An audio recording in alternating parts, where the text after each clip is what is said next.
it is difficult to get this information to the people that are not aware that this is all going on.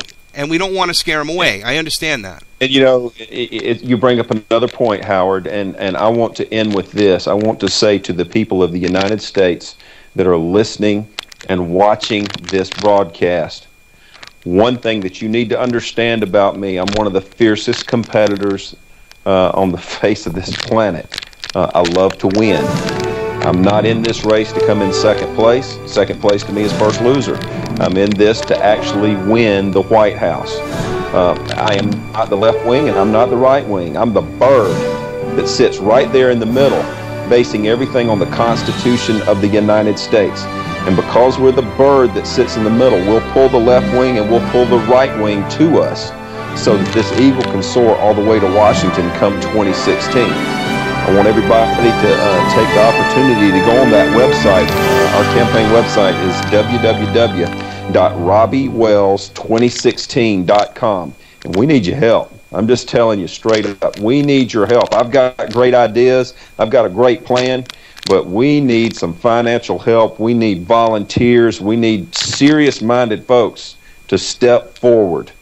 And you can help by going on that website and either volunteering or by actually donating to this campaign, and it sure would go a long way. Think about this. If we've got 1 million people across this country donating $5 a month, just a $5 donation or a $5 investment in your children and your grandchildren's future, I believe it's worth it. So I'm putting that out to you. And I'll also say this: I will never back down. I will never retreat. I will never surrender. And most definitely, I repeat, I will never quit. You're looking at a guy that's in this for the long haul. You're looking at a guy that's not in this for fame or fortune. I'm not. I'm in this for the people of the United States. You see, Howard, I'm in this for you and your family. I'm in it for Natalie Lencioni and her family over on the West Coast. I'm in this for Barbie Dunn. I'm in this for Steve Newallis. I'm in this for Stuart Kale. I'm in this for Paul Kahn in California.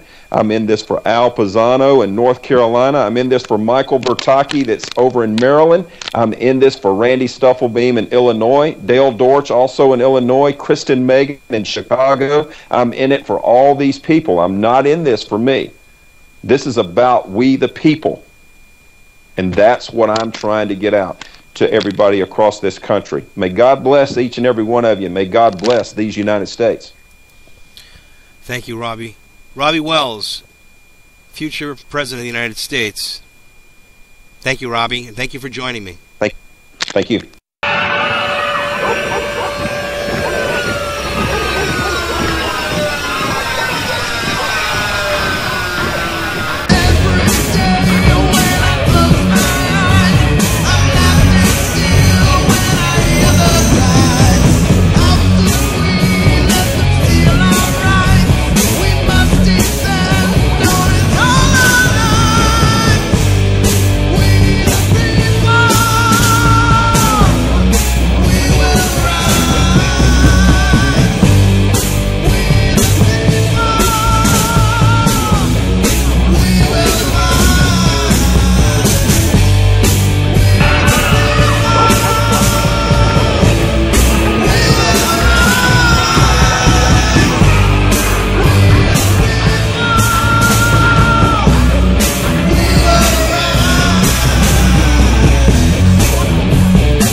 making the planet worse. A lot of these kids come from bad gene pools. They don't have stable parents making good decisions. Mercury-containing vaccines may help, not harm kids, according to 2 new studies in the journal Pediatrics. These new studies suggest that the opposite, that the preservatives may actually be associated with improved behavior and mental performance. Fluoride in water is supposed to fight tooth decay, but could it also cause cancer? Turns out the government had the right under U.S. law to conduct secret testing on the American public under specific conditions. The government-sponsored experiments did take place at hospitals, universities, and military bases around our nation. Some were unethical, not only by today's standards, but by the standards of the time in which they were conducted. Any attempt to achieve world order must be the work of the devil. Well, join me. I'm glad to sit here at the right hand of Satan. There's a need for a new world order. Someday, in the next few years, a solution will emerge. The Great Wall is no longer a wall dividing China from the rest of the world, but it is a reminder of the fact that there are many walls still existing in the world which divide nations and peoples. But we are determined that those differences not prevent us from living together in peace. The interest that each of us has to maintain our independence and the security of our peoples, and the hope that each of us has to build a new world order. We are in process of developing a whole series of techniques which will enable the controlling oligarchy to get people actually to love their servitude. People can be made to enjoy a state of affairs which, by any decent standard, they ought not to enjoy. What is at stake is more than one small country. It is a big idea, a new world order, where diverse nations are drawn together in common cause to achieve the universal aspirations of mankind: peace and security, freedom, and the rule of law. Republican and Democratic presidents alike, from Harry Truman to George Bush, stood for freedom and stood for certain propositions that would make America strong and healthy and grow the middle class and shrink poverty and stand against communism.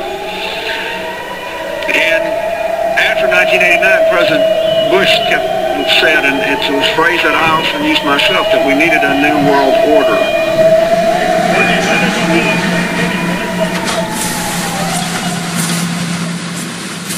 Don't assume it was left by accident.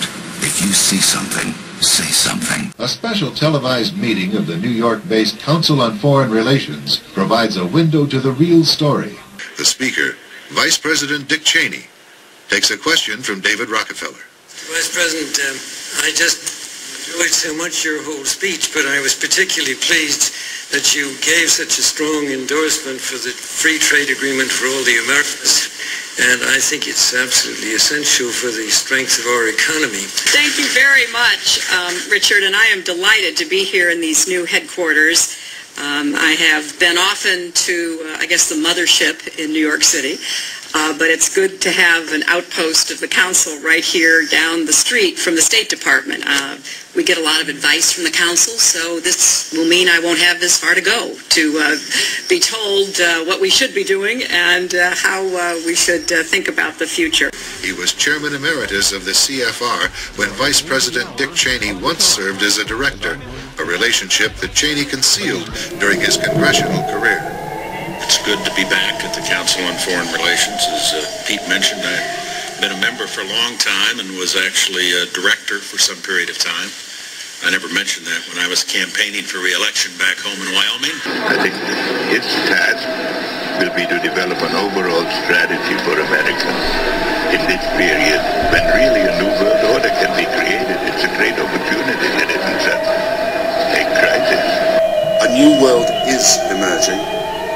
It is a new world order with significantly different and radically new challenges for the future. The year is 2017.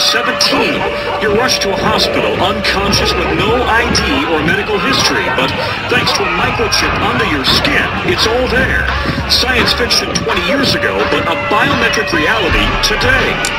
The technology is based on answering one simple question: am I who I say I am? Already, fingerprints and iris scans verify passenger identities at airports.